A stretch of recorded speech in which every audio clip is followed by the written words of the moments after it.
Welcome to the Firehouse Strength and Conditioning Podcast, where we discuss strength and conditioning and its place in the fire service.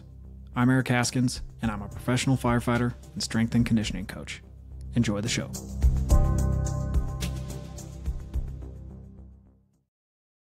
All right, my friend Gus, welcome to the show. It's been, I don't know, a year or so since we chatted last on the show.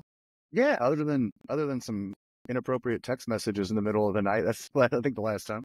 For sure. My favorite, by the way. We'll do some screenshots of those later. Yeah. For like we were kind of talking about, got the podcast back up and running. New format, just a monthly Q&A. Hell yeah. So friends and people on the program, as well as kind of people following what you're doing and what Firehouse Strength and Conditioning is doing, just gives an opportunity to ask questions about training or whatever. So we'll kind of work our way through. I've got a list of questions from people, and we can just jam about whatever. Oh, for sure, man. For those that maybe don't know much about you, maybe give a quick intro, kind of who you are, what you do, and yeah, we'll go from there. Yeah, so my name is Jason Gusic at Westside. You can call me Gus. So it's the first time I've ever had a nickname in my life, so that's still pretty cool. So I run Conjugate Tactical under the umbrella of Westside Barbell now. So it grew from the work that I've done at headquarters there for I don't know how many years before it took a name in 2018 when we launched the Conjugate Club. My little slice of the pie there was Conjugate for technical athletes. And so Tommy Berry labeled it Conjugate Tactical.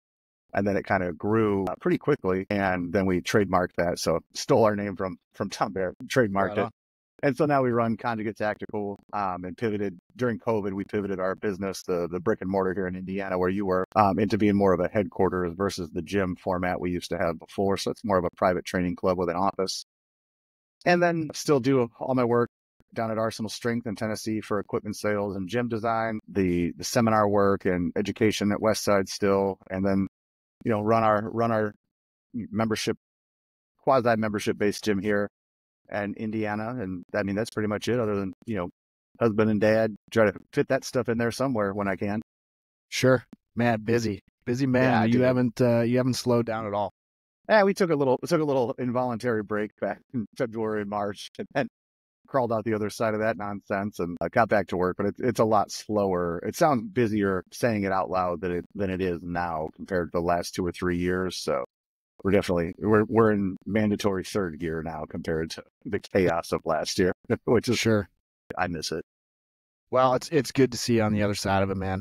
So oh yeah, what can you do, man? Fight, hang on, man. Yeah, shit happens. So yeah, that kind of gives us a good spot to start. So you touched briefly, but what is Conjugate Tactical? You kind of gave the brief overview, but how does Conjugate Tactical differ from what Westside Barbell has done traditionally? Yeah, so really, it's not so much a difference as it is a repurposing of the methods. So when I came on board, like I said, even if you predate that to the fall of 2009, I had just taken a job with our local sheriff's department earlier in the year. May of 2009, I started the gym. October 2009, I took the job with the sheriff's department, And shortly around there is when we were also starting to learn more about Westside and the methods and everything. We were a CrossFit when we first started, an affiliate. And so that led us to Westside Barbell, and Westside Barbell quickly led us away from CrossFit. And, that's a whole other sidebar. But in kind of getting my reps in there, I was just going back and forth for the first few years. I'm almost like an involuntary apprentice, just going out, training, learning kind of thing. And then we had kind of figured out an application of methods that worked for fighting and MMA. And that got us back on the radar between that first seminar and those few years of travel and training. And in doing so, that's when we were working with Eddie, some of the dudes you've met out here and everything like that, as a strength coach on the team, getting dudes ready for fighting from UFC down to local level. And that kind of, like I mentioned, got us on the radar. Lou and Tommy brought us out for not an interview per se, but just a day of hazing, for lack of a better term. And that led to being brought on board as an employee of the company. And that lasted for, I mean, I'm still there in some capacity, basically kind of what's needed whenever, it's just been all these years. So there's no real formal role under the headquarters banner other than just here to help what's needed and work on the education component for the guys. And so in the meantime of all of that, having a bit of military background and some law enforcement experience, headquarters meaning Westside Barbell, was always pinged for training advice from the Olympic Center to local police departments to pro football, you name it. There's questions coming in. And the work that fell on my plate on top of the business operations was pertaining to military, first responder in that space.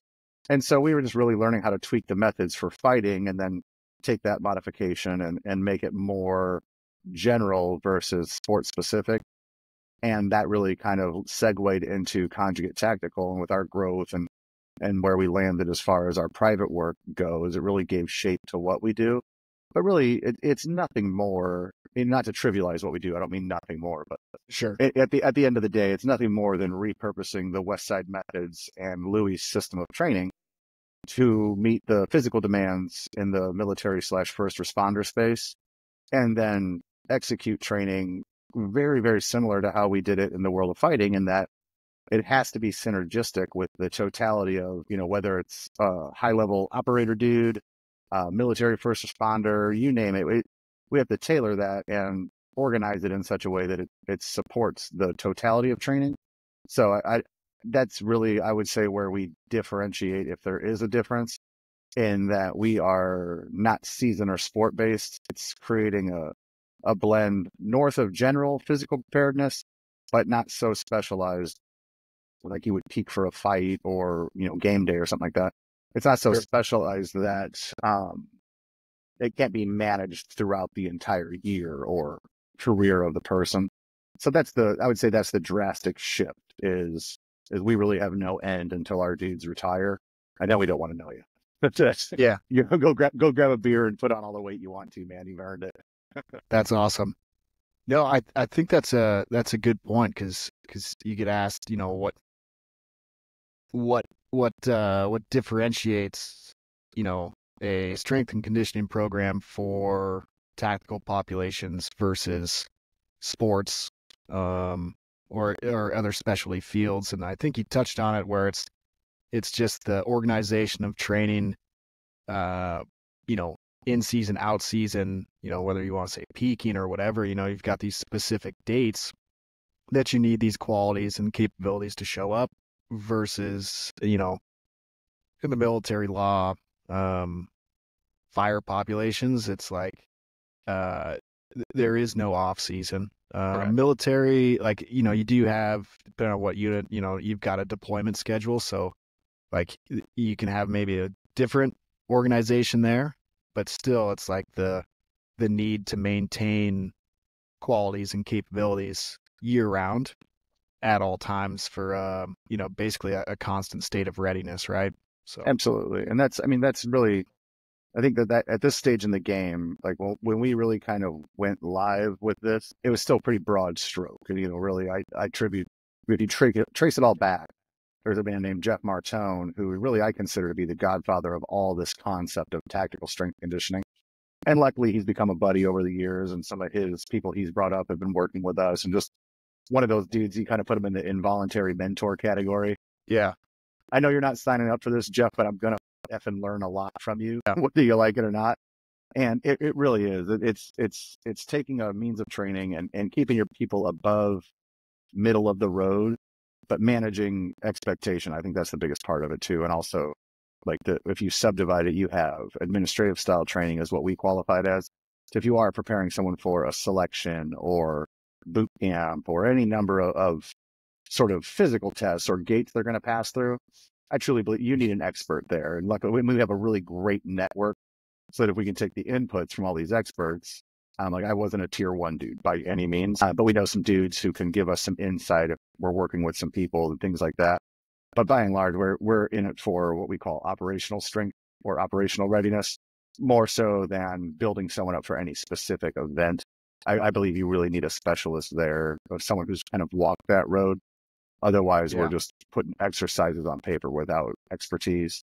So we try to, do our best to maintain that that mindset of like, we'll help where we can, but we definitely don't know everything. And a lot of it is, as you mentioned, like with the Westside system and the lineage we come from. I was like, dude, I just don't want to be the one that screws. I don't want to be the one that screws this whole thing up for everybody. Yeah. There's a lot of good folks out there doing a great job with all this stuff. And when it's all said and done someday, hopefully we're on that list versus the you know what's that they're just, Sure. there's you know who I'm talking about. There's just some no specific person in general, just the demographic of people that, you know, we can't be all things for all folks. And my hat's off to those that can. We're just not one of them. I don't know how we went down that road. I'm sorry. No, man. And it's, man, to be able to choose the thing that you're good at, you know, something about, and just like stay in that lane. And it's, you know, like this is, we've been lucky. What we do. Yeah. Yeah. We've been super fortunate in that, you know, we found the Westside system sort of just prior to everything really being brought to the mainstream via, I would consider CrossFit to be the catalyst that brought a lot of these methods forward, or at least the concept of training for strength and structuring daily, weekly, monthly, quarterly, you know, all the way up to the Olympic cycle. You know, I truly would give credit to all of that to Westside, the influx of, I would say, athletic training in the mainstream. You know, there's 1,000 ways to skin a cat, but at the end of the day, the system, Lou's system, checks all the boxes. And for some of us that have interpreted it and prior to his passing got the hominis dominus to run with it, we've interpreted it well. We trust you to run with it. Don't screw us over and kind of give you a kick in the ass and send you out the door, you know? Yeah. And you mentioned Martone. I mean, geez, like CrossFit and kind of his exposure, how, you know, they brought him through like kettlebells, man. You know, I'd say with, I remember him, other than like Pavel and Dan John, it's like Jeff Martone for like kettlebells. It's like, you know, those guys. Yeah, man. There's a whole subculture that goes in it, and I'm close to it, but I'm not one of them, for lack of a better term, which is kind of my signature move for my entire adult life. It's just fall back asswards into neat stuff, and, you know, trying to get punched too many times for doing it. But when the Bells came over, Martone and a handful of others were kind of like the Gen 1 American coaches, and we've had a chance to learn directly and indirectly from a handful of them. Steve Potter, Steve Maxwell, Jeff Martone, Dan John's one of them. You know, all these dudes kind of built the foundation for kettlebell training in the States. And then with where Martone took it was really appealing. When this predates the Westside portion for me, but he just seemed like he's got the answers, you know, in the world of all that chaos back in 07, 08, 09, you know. And so we kind of latched onto his methodology and thoughts. And then just throughout the course of the year, we ended up brushing shoulders in some of the same circles, and then doing, you know, some neat stuff. And then sort of, you know, I don't want to say cross training with, but ultimately working with some of his folks who put our t-shirt on and come to work with us on the headquarters side as well. But for us, it's like, man, we can't do kettlebells better than his philosophy, and then his you know, proteges and his Gen 3, Gen 2 people he brought up. We can't do it better. So it's like, dude, we just come on board. Yeah. So their flavor of kettlebell is exactly what we need, almost like jujitsu, and that, you know, everything's under that large umbrella, but depending on who you train under and who brings you up, flavors your particular style. Or, dude, we're not going to screw up what works. Just, will you let us use it? And will you send us some dudes at the end of the day, you know? Dude, why reinvent the wheel, man? It's like, that's exactly these are the people that are best in the business in that thing. Like, why wouldn't you use that? You know? That's exactly it, man. His dude Zach and some of the others have been just invaluable for us, because it's the same thing. I spent 15 plus years now reading the manuals and the books of methods, the book of methods, and all that kind of stuff. And if you've got a decade and a half plus teaching kettlebells, I'm not going to catch up to you, man. Here's a t-shirt. Will you come work with us? Thank you. Yeah. Yeah.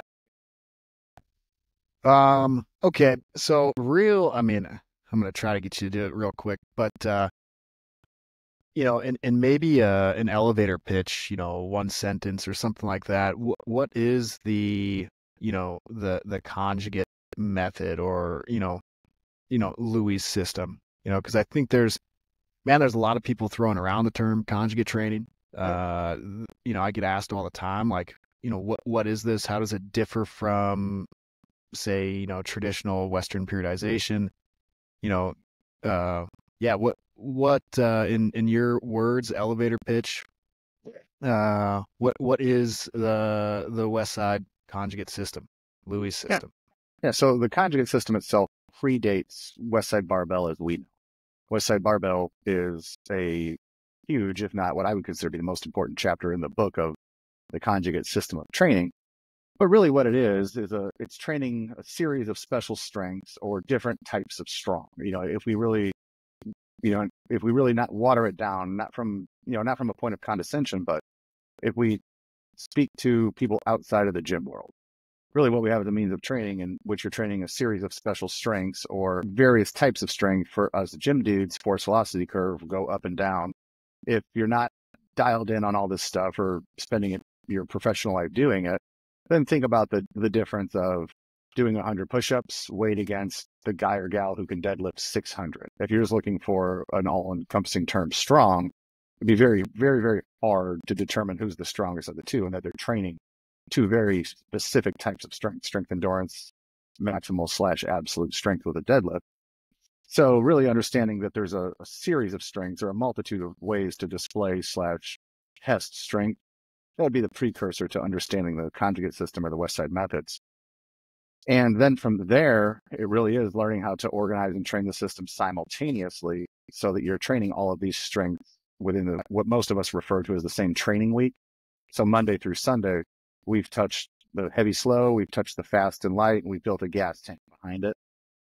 Where it starts to deviate from Western periodization or linear periodization is that we're training all of those strengths, percentage-based, velocity-based strengths within that same training week, or quote unquote at the same time, in lieu of training one of those strengths specifically at the expense of a competency in the others. So I know for an elevator pitch, we've probably already gone about 30 floors.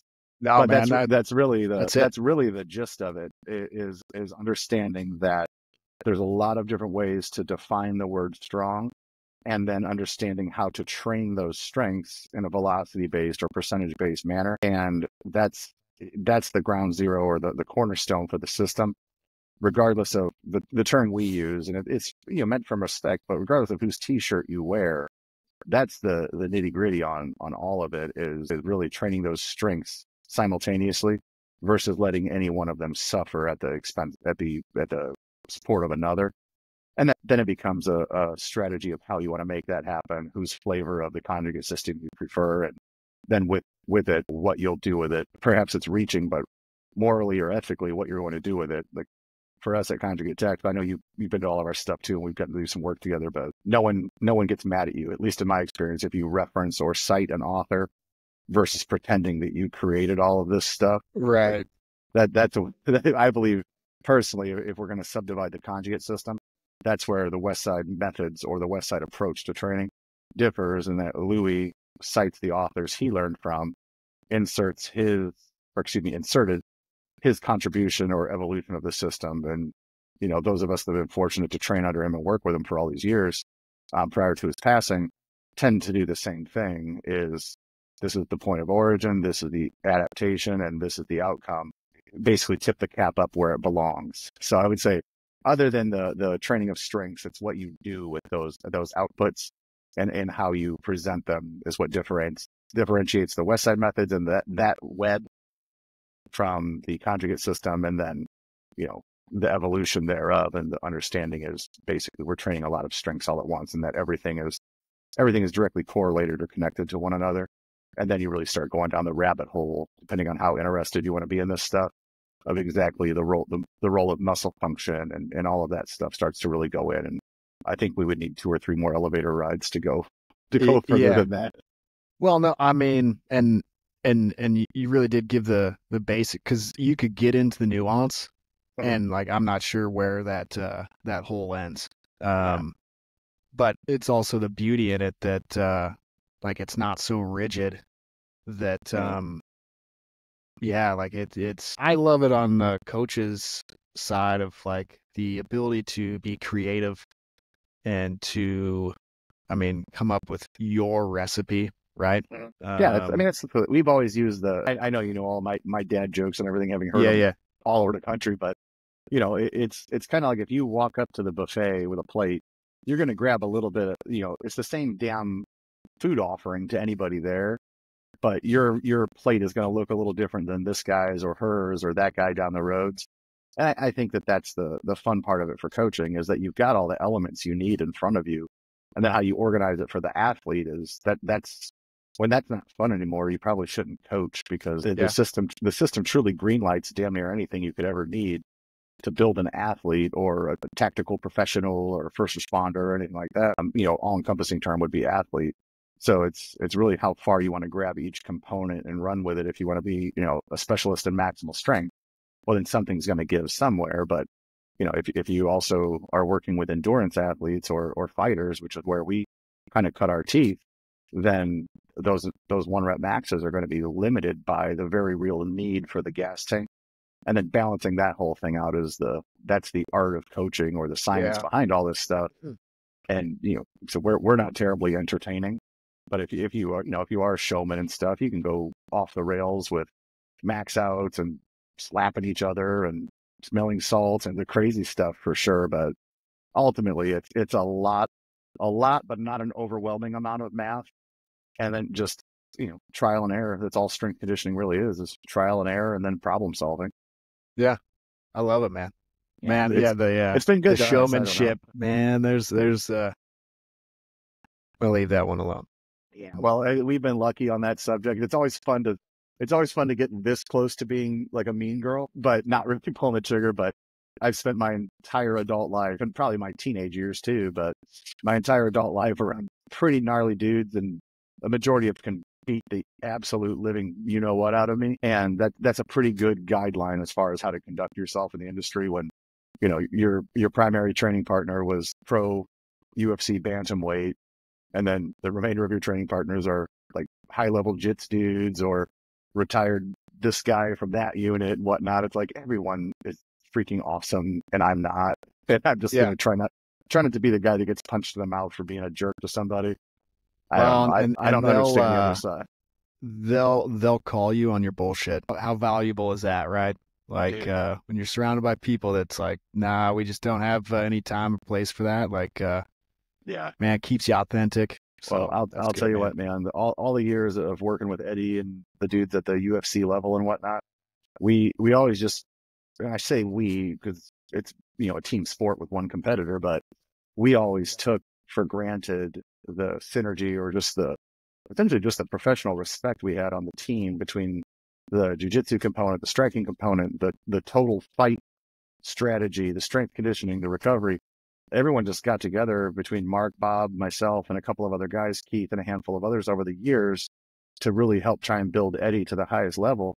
We're like, well, yeah, if you're working for a dude competing, I mean, I love the man in the arena speech just as much as any other gym bro, but it's like, why the hell wouldn't you put his well-being ahead of your own? Sure. Then you piggyback the fact that anybody in this hierarchy can and have beat crap out of you. It's like, you don't want to step on toes or sell people out just to build yourself up. That just seems like a particularly nasty way to live your life. And I don't know, that's been our sort of our ethos, which pairs well with working at Westside Barbell and the other stuff we're involved in and the groups we work for, is just do your work. And if you're good at it, you get to keep doing it. And if you're not, maybe then we have to start doing backflips and saying mean shit to people online and all that mean stuff and everything like that to people online. But until that day comes, I think we'll just try and read books and help people where we can. Even if we never get super famous, I can afford my own t-shirts and coffee. I don't need sponsors.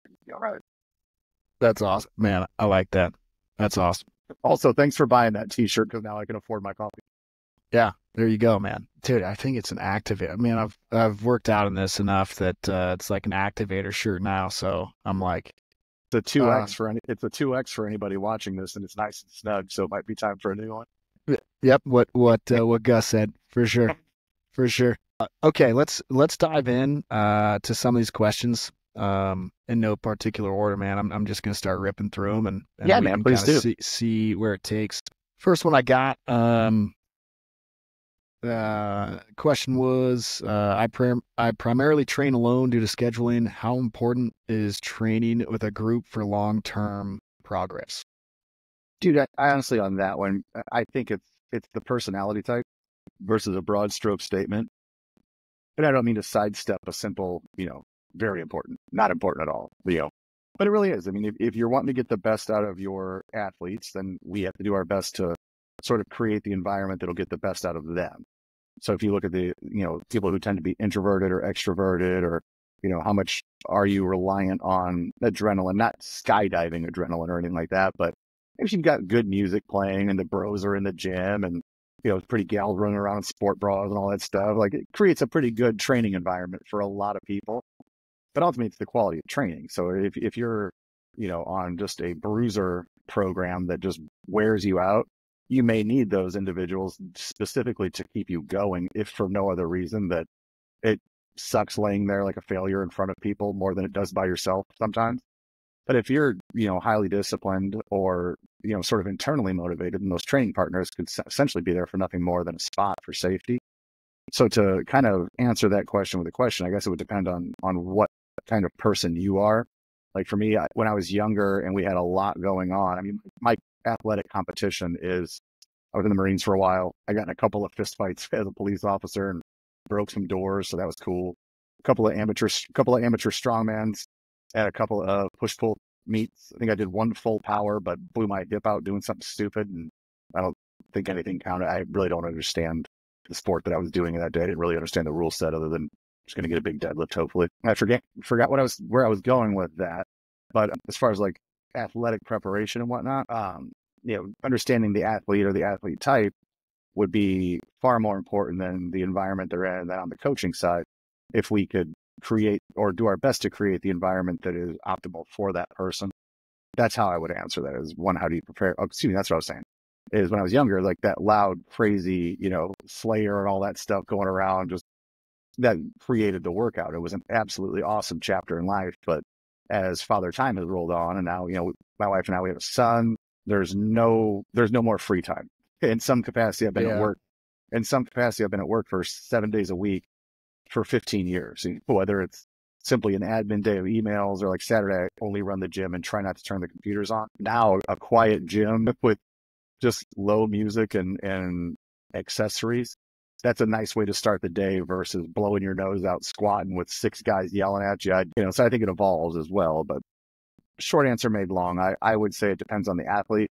World-class training partners give world-class results. There's no ifs, ands, or buts. Like for us, I would say 6 years ago when I was 35, 36 years old, this was the strongest our gym here in Indiana has ever been. Dudes took shifts at the steel mill to make sure they were here for the morning group. People moved closer to the gym, like whatever it took to preserve that dozen of us or so training on the strength side. And then our endurance athletes were just same thing in their own discipline, absolute monsters at what they did. So for about 90 minutes to 2 hours a day, this place was a freaking meat grinder.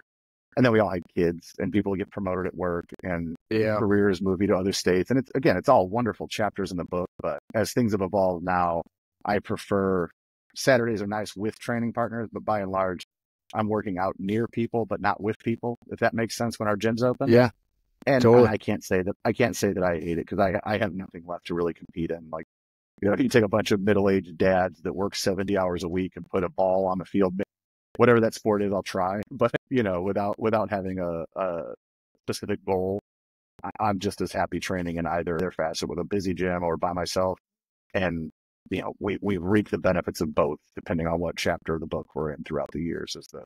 I would say the quasi deep way to answer that versus just creating trying to do my best not to create a terrible dad joke on it. But that's how I would answer that is, if you got good people around you, things are going to be great. If you want good people around you and you don't have them, go find them, That's a good point, man.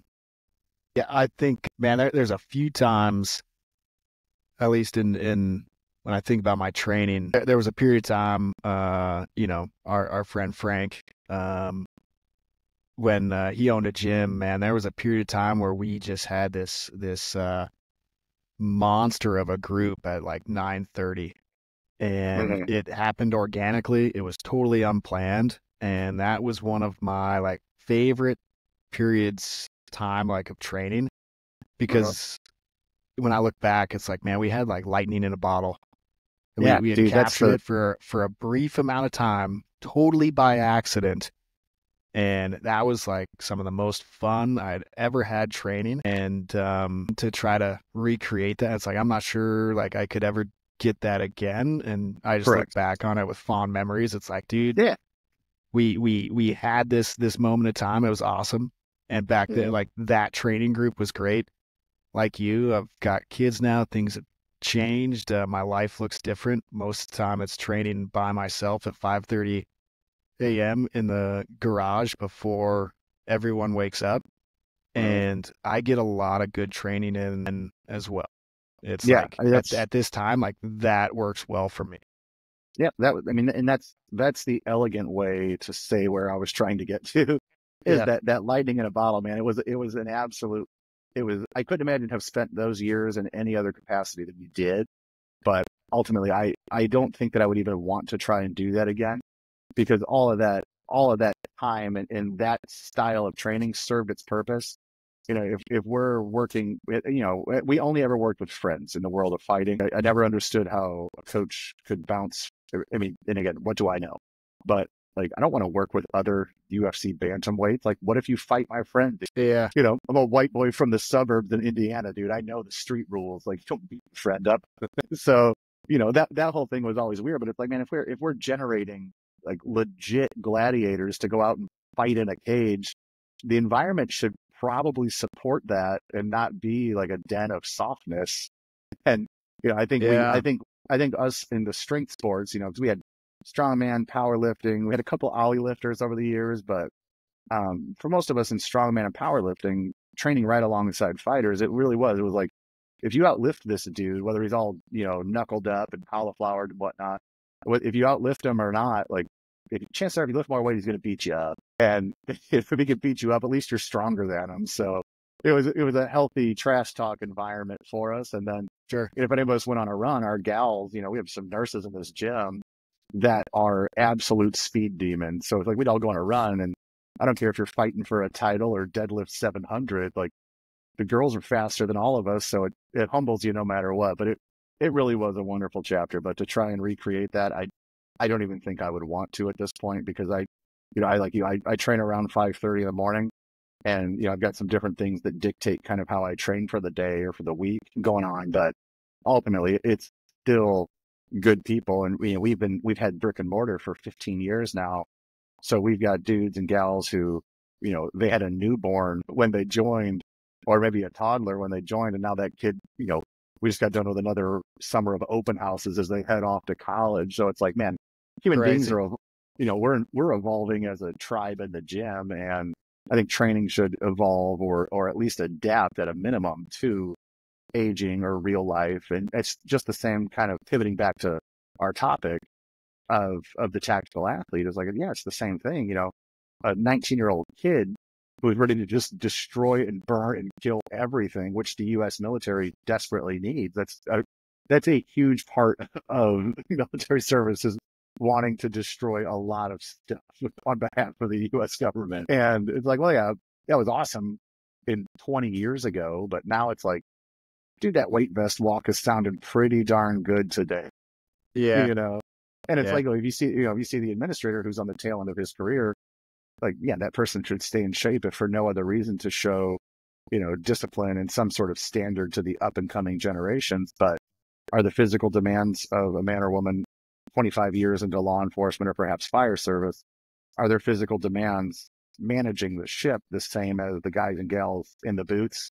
Probably not. But if we can keep everyone training in their particular, maybe like you said, like the lightning in a bottle chapter, or the, like, I've got little league practice at 3 p.m. Sorry, I can't hit 15 workouts today chapter Sure. where we are, it's all good stuff, man. And managing the outcomes, or I should say, managing the expectations for the desired outcomes is hugely important as well.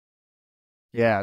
That's it kind of makes me think of a few things. I was having a conversation, I just got off shift this morning, and I was chatting with my crew, and man, dudes are some pipe hitters, man. And Yeah. so You got some good dudes out there, man. It's been a few years since I was up, but dude, I did not meet a jerk or like there. How do you say, I don't know a whole lot about fire service except that people like you guys better than they like cops.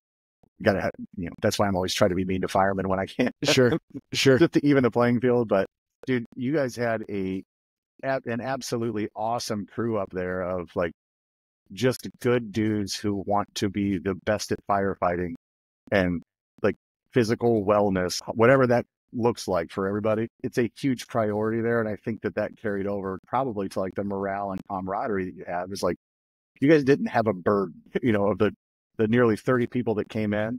There was not a burden in any seat in that gym. Right. It was right. all like, yeah, dude, just give me more tools to help those dudes over there. And it's like that's the one thing I can say at 41 years old, and I've been separated from law enforcement for almost 10 years. That is the one element I will say I've always been envious of fire, is that they're, at least on the surface, I've been a guest in the firehouse numerous times, but I've never worked there. There truly is a brotherhood and camaraderie there that I think it cannot be matched in law enforcement.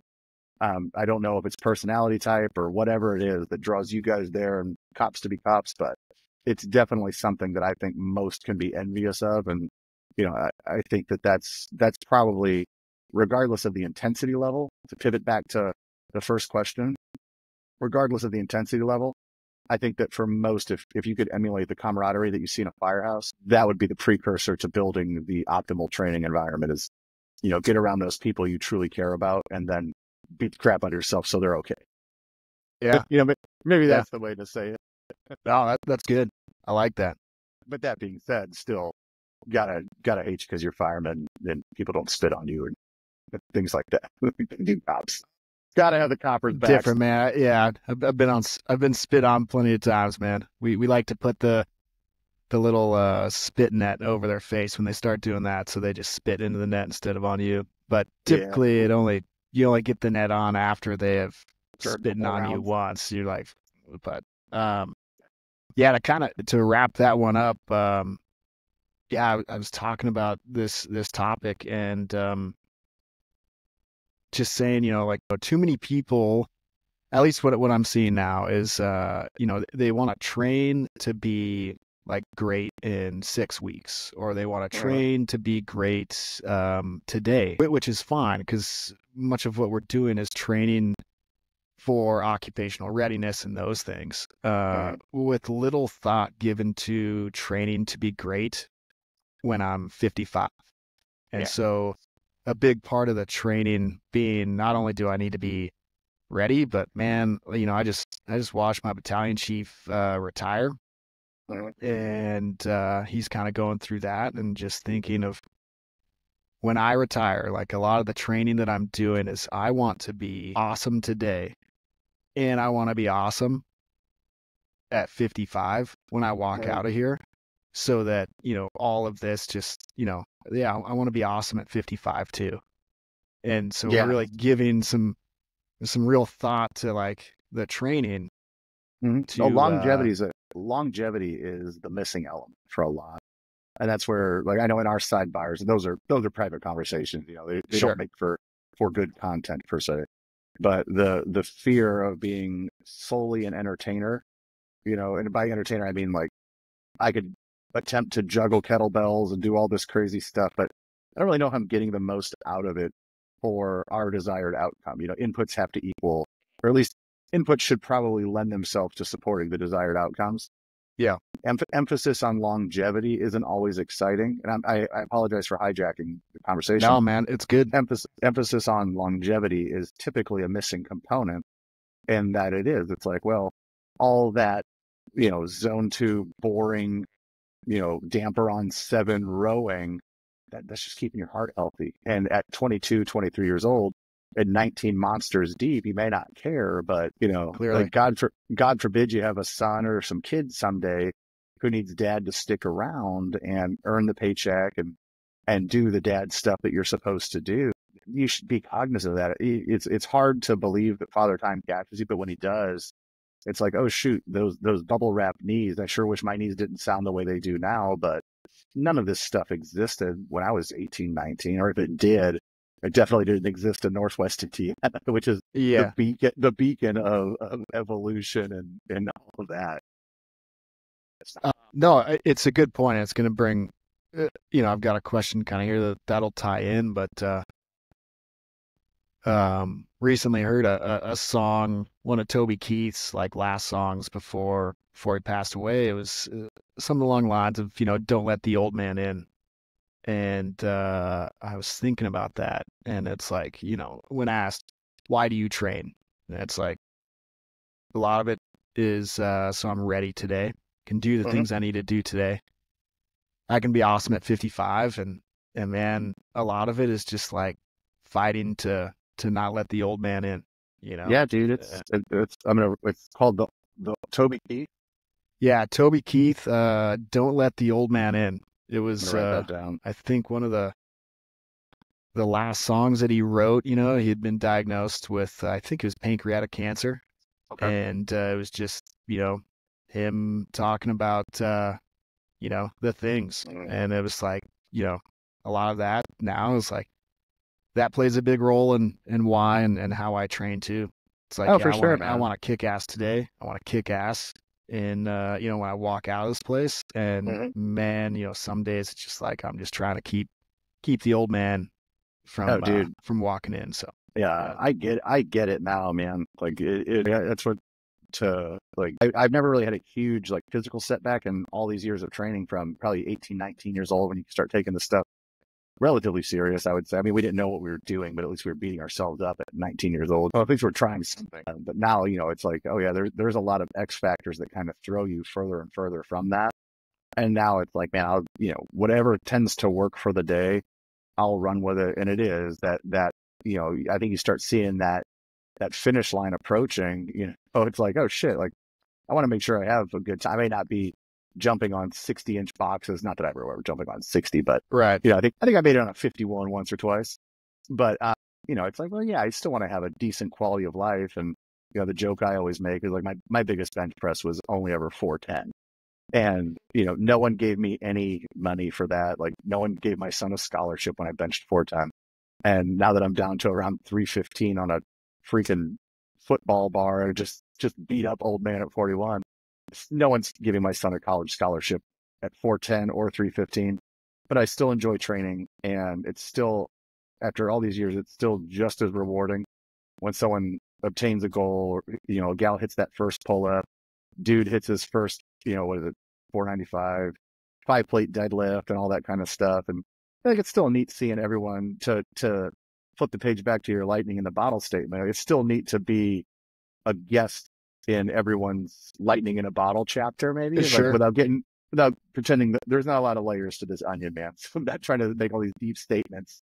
Yeah. But it's neat to see that training continuously evolves. It just depends on what chapter you're in. But yeah, I agree with you finally after all these years that I want to be a decent quality of life at 55. And, for folks that truly, that's one thing, to get back to the Westside thing, but that's one thing that I always found amazing, that these guys and gals that were, the folks that hold the squares on the record board at Westside, like that damage that you're intentionally putting yourself through it's trimming months, if not years, off of your life. There's no ifs, ands, or buts. And if you are of the discipline that it's all worth it, Louis' statement that if you're not willing to die to do this, don't do it. If you're all in on that to be the best in the world for a window of time, I truly find it admirable, whether it's strength sports or whatever it is. If you're going for it, it's just amazing to watch. And if you're not, like we are, we're probably not going for it. But if we're putting our best effort in to be a decent teammate or human being, man, training is still good. Yeah. All right, we're gonna fire a couple of these off. Yeah. Otherwise I'll keep rambling. It's good, man. What is the best lifting footwear for lower body day? Yeah, he's got. Let's see. Yeah, we'll just start with that. He listed a few questions here, so maybe we'll just rapid fire these. Yeah, dude. It depends on how you train, really. And I don't know this person. I know that he's a male because you said he. Yeah. So whoever this fella is, it depends on how you train and what you train. If you're taking the squat, for example, if you do the CrossFit thing or the Olympic lifts where you're going to need a wedge to sit deeper in your squat to receive barbells, then a decent pair of Ollie shoes is good. What brand? I couldn't, you could put a gun on my head. I wouldn't tell you. I had a pair of Adidas lifters that made me, when I was doing the Olympic lifts for me, when they were heavy for me, the person, not heavy for the Olympics, but I had a crappy old pair of leather Adidas that worked quite well. So, if you're following the sport, a good pair of lifting shoes and runners would be there. If you're strength training or following the Westside methods, man, there's the reason why nearly every world record holder wears Chuck Taylors, just a flat-soled good shoe. The tall no bulls, I think, are probably our go-to footwear of choice because they last a lot longer than Chucks. They have a little more cushion, I think. If you're, we're not running crazy distances, but if we're running a quick 100 yards or 100 feet or something like that, Sure. the no bulls work quite well. But I guess it would all revolve around how you train and what sort of X factors are there. Like if you have ankle mobility issues or hardware in there, which a lot of our folks do, anything that supports that ankle, and then the lack of mobility is going to impact training. So then training is built back around what's wrong, for lack of a better term. So that's how I would answer that, is a decent pair of shoes, crippled self. Now a good pair of squishy Hokas, that's quite wonderful for me. Yeah. That's funny. All right. Let's see. What's the thought process on when to use a belt for deadlifts? When they're heavy. So it depends, just in the context of the conjugate methods, the conjugate system, or the Westside methods. If we're on max effort day and really try how we try to promote training, whether it's our remote people or our in-person groups or even in the gym here, on max effort day, where your goal is to lift the most weight possible for the day, we're going to find not tricks per se, but we're going to find the tools that lend themselves to doing just that. So if you lift more weight in a belt, whether it's structural or just the mental side of, kind of having a belly hugged, make sure you're going to be okay when you go to pick that big barbell up, then putting a belt on lends itself to lifting more weight for most.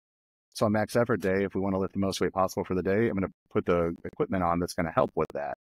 Now, if wearing a belt goes against whatever your training ethos is, then I would, get rid of that. But if you're open-minded, then throw the belt on when you're lifting heavy. And if you get more weight from having a belt on, the 1 rep max is huge, because the biggest deadlift in the gym is the most important thing. Don't get me wrong. All of our deep thought crap goes out the window.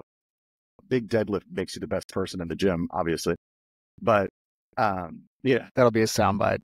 I'm going to just clip just that.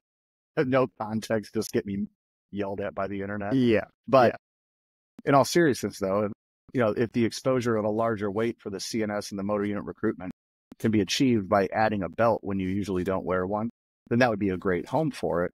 If you start going into, straps and suits, too much gear in a human who may not compete in strength sports or things like that, you might be doing some great parlor tricks that doesn't lend itself to the total desired outcome. But if we're lifting heavy weights, not only for safety, but to be able to lift larger weights, if for no other reason to expose the CNS, then I would definitely put a belt on. And then flip the page to the exact opposite on dynamic day in our environment of training. Like, I don't know this man's training methodology or anything like that. But on speed day, where we're intentionally using submaximal weights, which should not require a belt to move safely, then I would, for lack of a better term, forbid a belt on dynamic day, which is what we usually try to do. Because achieving those reps under, just your own body, the brace and the contraction that you need in a 360 around your torso and all the stuff that goes with it, we can train that and build it on dynamic day and then test it, for lack of a better term, on max effort day. So really, it depends on the desired outcome of the training session or the totality of the training plan. But that's speaking our language here in the world of the conjugate system. That's how I would tackle that, is if you're looking to lift the most weight, put a belt on. If you're doing speed work or volume and you're using a belt almost as a crutch, I wouldn't wear it, because we can build that tissue up and strengthen it, because you still, even though that bar is moving, it's in motion on a deadlift. I can't say hundreds, because how would you ever count them? But there are a great deal of isometric and quasi-isometric contractions occurring somewhere throughout the body while that bar is being lifted, as the legs extend and the back starts to pull the shoulders behind the bar. Yeah, that's a good point. And I rarely use a belt for years. I try to use a belt very little. One, like the less I use it, the more I develop, say, that transverse abdominis, that internal weight belt that you aren't going to develop if you're wearing a belt, right? Correct. Or you won't develop it to the degree that you could not wearing a belt. So, and the less I use a belt, the more it's there for me as a, lack of better term, like a secret weapon. Yeah, Like, that's a way to say how it. nice is it to, like, I rarely train with a belt, but it's like, man, today I'm feeling good. Um, like like the singles over 90% are moving well. It's like, okay, man, I think I'm going for a PR today. And I'll be like to my second to last single, and I'm like, ooh, that thing, it was slowing down, right? Mhm. And then I'm like, I know that if I put on that belt, it's like that PR moves faster than Yeah. the one. And it's almost like become a thing where, because I don't regularly use a belt, I build up that internal weight belt, and then it's there for me as just that like secret weapon that I can pull out. I get that new PR, that that thing, and then I put it away again Oh until, yeah. and so yeah, I really, try to stress, like, try to use it as little as possible so that it's there for you on the day that you need it. So Yeah. And I mean, to build on that, it might even be a way to look at it is also if your low back and abs, like if that's not your weak link, like let's assume perhaps you are completely, your posture is maintained, your hip to shoulder ratio is, your angle, I should say, of hip to shoulder, everything there is exactly like you want it. Training with a belt may lend absolutely no benefit whatsoever. So get rid of it. Like if it's a way to mask your weak link, yeah, you can bump it forward and get that PR and that CNS exposure, which, you run through that enough, you're going to build the residual training effects are going to lend themselves to a stronger human. But if you're putting it on for the sake of putting it on, then it becomes a crutch. Then you're potentially undoing everything that you just said in a positive manner. But I would say on that also, it depends on the totality of training in that if you're heavy all the time and like, like if a football player gets a concussion, everyone's like, oh man, it just happens. That's football, or a boxer breaks his jaw. It's like, oh man, it's just boxing. But God forbid a gym bro or a strength athlete or a weightlifter, has a bonehead rep and tweaks something. It's like, oh my God, you're going to die. You yeah, can't lift weights like that. So it's like, yeah, well, maybe that individual who's constantly rolling the dice, whose training sessions look more like a competition, right, perhaps they should stay away from the belt to regulate intensity or save them from themselves. But everything you're just saying is 100% spot on. Like if I train without a belt all the time, then I put it on. It's like a Spinal Tap. Like they turn the amps to 11 when they need to that extra 11. little blast. Yeah, it's like, well, yeah, that lets you do that. Then run with it, man. Like him. But then broad stroke. Both of those are, I think, wonderful approaches to it. But it's just, I think the universal component would be just not relying on the belt completely. At least in our field, like, I mean, you're Yeah, still working as a first responder. I threw in the towel 10 years ago, but it's like, yeah, Eric's good as shit. He's got everything covered when he's got his belt on, but now he doesn't have his belt and we're on fire scene. Like now he's a burden. Like we don't want that, right. so I agree wholeheartedly. Yeah. Okay. What's the Westside Barbell mobility work look like? How much and when? Man, it's hard to say that. Like excuse me, hard to answer that. In that mobility is a very broad stroke term. And again, I live in this. So, when we wrap our seminars, we always joke that like, God forbid you start doing this stuff or put on, the classic Westside t-shirt or a Conjugate Tactical shirt. Like you're going to get, it's just a bloodbath of people wanting to catch you up in questions and statements. And, but what if, but that, but this, but that, So for us, mobility is a tough definition in that like the more space a joint has, the more mobile. If it fits your definition of mobility, then yeah, you're far more mobile. If you're looking at like the elasticity or the lengthening of musculature as mobility, neither of them are right or wrong. It's just context. But in this case, if we look at mobility as like I can scratch my back and pick something up off the floor, extreme cases of mobility or immobility, then it's widely important. And not only in strength sports, but if you look at the guys and gals who have those squares on the record board, it's so easy to discredit them by attributing everything to the suits or the bench shirts, this, that, and the other.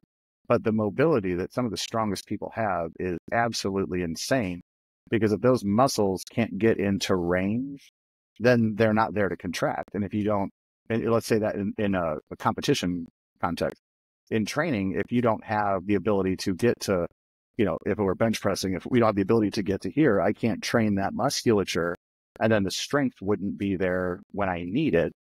So mobility in a sense of muscle elasticity, joint space, and all that stuff is extremely, extremely important. And all of that, much like we recruited Zach to come on board the headquarters team for our private work, all of that can be answered in a much more professional and deeper understanding by John Quint, who is essentially the diagnostic machine for Westside Barbell, and what I consider to be I've got no issue saying it because I truly believe it, but I believe he's the world's leading expert in joint health and capacity training, and anything that man says, same as Zach with kettlebells.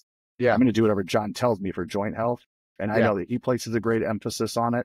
So all of that stuff, if John tells me it's good, it's extremely important. I will do whatever John tells us. I believe that there's many people who have come through the doors, both as part of the company at Westside Barbell, as well as athletes who would probably echo that statement. Yeah. And that the importance of being able to bend and move should not be overlooked by giant squats. I mean, those people that have those, they are extremely flexible, or their body would never be able to handle those loads.